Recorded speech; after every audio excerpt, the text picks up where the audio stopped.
तो आज हम एक दिलचस्प कहानी पर बात करने वाले हैं जिसका नाम है लाइब्रेरी का डरावना बेसमेंट। अच्छा। हाँ, हमारे पास इसके कुछ अंश हैं। ये कहानी दो छात्रों आयुष और आर्यन के बारे में है। अच्छा। ये दोनों इम्तिहान की तैयारी के लिए अपने हॉस्टल की लाइब्रेरी के एक मना किए गए बेसमेंट 13 में घुस जाते हैं। ओ, बेसमेंट 13। ये तो नाम से ही थोड़ा हाँ, खिलाने है। बिल्कुल। वो शांति की तलाश में जाते हैं पर उन्हें वहां कुछ और ही मिलता है।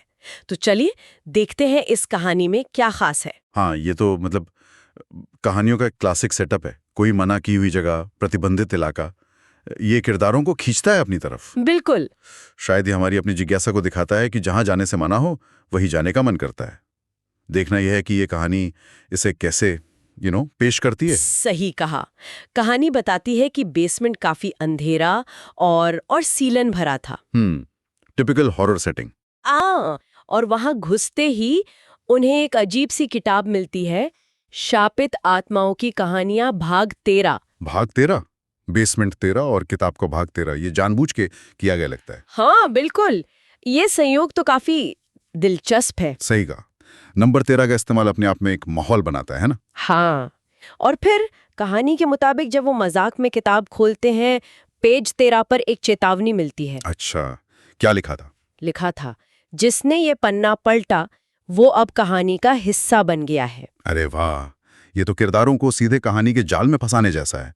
मेटाफिक्शन का एक दिलचस्प इस्तेमाल कह सकते हैं। हाँ, मतलब किरदार अब सिर्फ पढ़ नहीं रहे, वो खुद कहानी बन गए हैं। ये सोचकर ही अजीब लगता है। बिल्कुल। और फिर चीजें तेजी से बदलती हैं।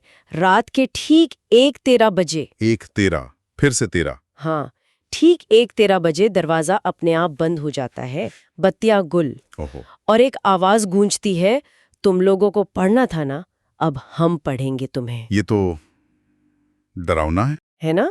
और सामने कौन आता है? एक पुराने लाइब्रेरियन का साया, हाथ में स्केल लिए हुए। क्या? लाइब्रेरियन का साया स्केल के साथ? हाँ, ये मजेदार है। मतलब आमतौर पर डरावनी कहानियों में भूत ज्यादा भयानक रूप में आते हैं, पर यहाँ एक लाइब्रेरियन का भूत, वो भी स्केल लेकर। हाँ, ये थोड़ा अजीब तो है। ये डर में एक अजीब सा, शायद थोड़ा मजाकिया पुट डालता है।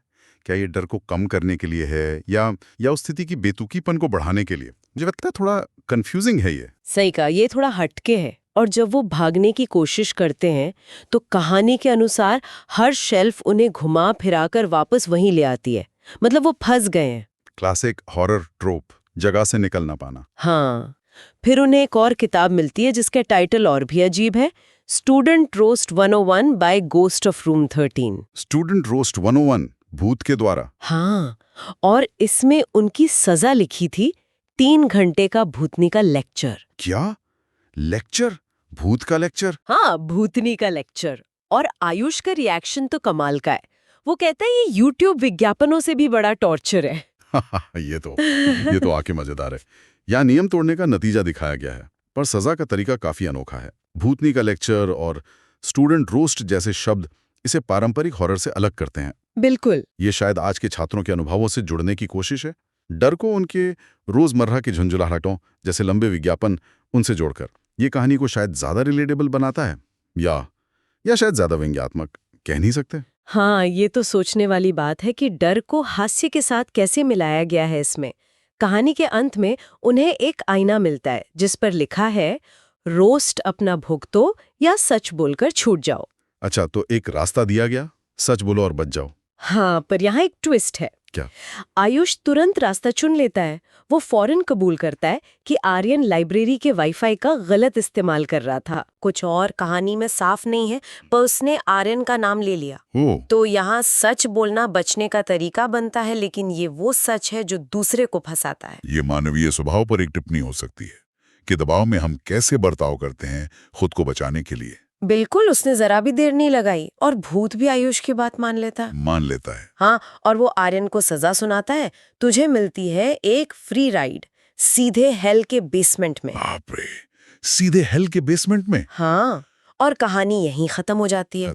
आयुष का क्या हुआ ये नहीं बताया? नहीं बताया गया, बस आर्यन की सजा सुनाई और कहानी खत्म। तो कहानी एक छात्र को बचा लेती है, वो भी दूसरे की कीमत पर, और दूसरे को एक भयानक सजा मिलती है। हाँ अंत थोड़ा अचानक और शायद अधूरा सा लगता है। हाँ, वो पाठक को सोचने पर मजबूर करता है। बिल्कुल। तो कुल मिलाकर इस कहानी में हमें मिला एक जानी पहचानी शुरुआत, मतलब वो निषिद्ध जगह वाली बात, हाँ। फिर एक दिलचस्प मोड़, वो शापित किताब जो कहानी का हिस्सा बना देती है, डर और हास्य का एक अजीब सा मिश्रण, वो लाइब्रेरियन भूत, लेक्चर की सजा, हाँ, वो स्केल वाला भूत। और अंत में एक नैतिक रूप से क्या कहें, संदिग्ध बचाव। सही।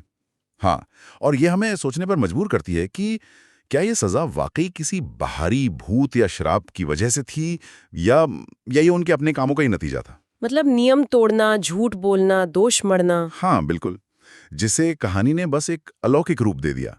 और ये भी कि डर और हास्य का ये मेल कहानी के असर को कैसे बदलता है। क्या ये उसे हल्का बनाता है या और ज्यादा परेशान करने वाला। ये वाकई दिलचस्प सवाल है, और एक बात जो कहानी में नहीं कही गई पर सोचने लायक है। क्या उस बेसमेंट से निकलने के बाद आयुष को कभी अपराधबोध महसूस हुआ होगा? अच्छा पॉइंट है। कहानी तो आर्यन की सजा पर खत्म होती है, पर आयुष के मन पर इसका क्या असर हुआ होगा, ये एक अनकहा पहलू रह जाता है। हाँ, और ये सोचने के लिए एक अच्छी बात है, कहानी के बाद की कहानी।